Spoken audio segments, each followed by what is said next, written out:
My name is Clement Davies. I'm a partner at Augusta. We are specialist advisors, independent financial advisors in renewable energy.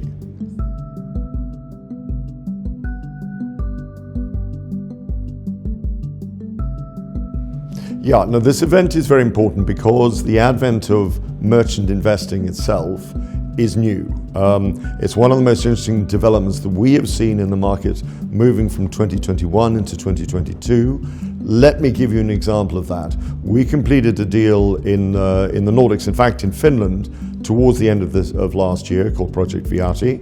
And we are used as financial advisors. We run competitive processes to bring in investors to acquire wind projects.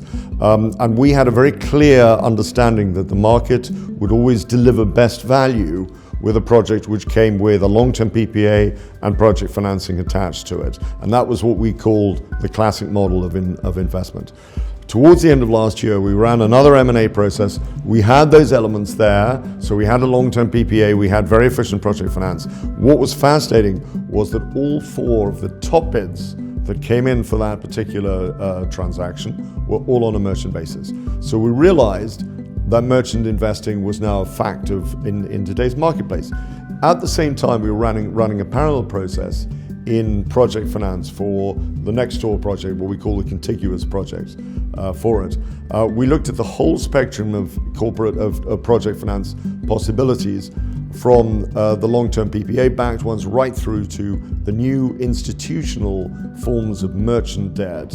And we found that the transaction that worked best for our client holding on to that project was actually the institutional alternative. So merchant debt as well as equity investment are both here to stay. That's driving the market forward in 2022. So this conference and the discussion of merchant investing in today's world is very, very timely and important to disseminate this message.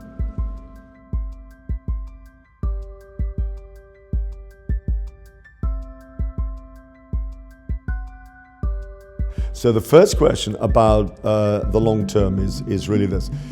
Is merchant investing merely an opportunistic factor in today's marketplace because we are living in an environment of remarkably, unusually high power prices? So in other words, is that stimulating investors and indeed lenders to say that we can lend in or we can invest into the merchant market today?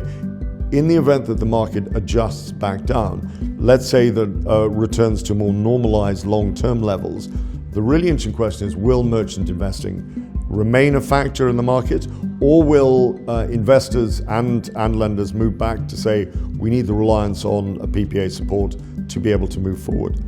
I think that's the first thing. The second question, which is a very interesting one, is whether merchant investing, what impact that is having on values in M&A processes. So as I indicated with my first point, we found, actually to our surprise, that with the last deal that we did in the Nordics, the merchant investors were paying the highest values. So the really interesting question is, for an investor, is it more effective to bid on a merchant basis or to bid on a project with a long-term PPA? In a way, that comes back to ICs, to investor committees, and what they see as being the long-term risk. But at the moment, what we're seeing is that merchant investing is more effective in M&A processes, and will that remain the case? I think the third major point is the advent of long-term institutional debt on a merchant basis, because that's setting up a direct competition to the project finance banks, who of course remain by far the dominant players in the marketplace as a whole. They're the major lenders to most projects. There are unlevered investors out there. Most projects are still use project finance in order for construction and to drive returns, both onshore and offshore. So institutional debt is clearly now an alternative. Most of the banks that we're speaking to, who provide, of course, absolutely the thinnest margin lending there is, but they say we still need clarity over those revenues, and we need to know that there's certainty on the contracting. The institutional lenders are looking now to alternative. So the fundamental question from this if you like, this really central key area of project finance is will institutional debt cannibalize or complement what's happening with the project finance banks? In other words, do the big project finance lenders need to completely revise their own models?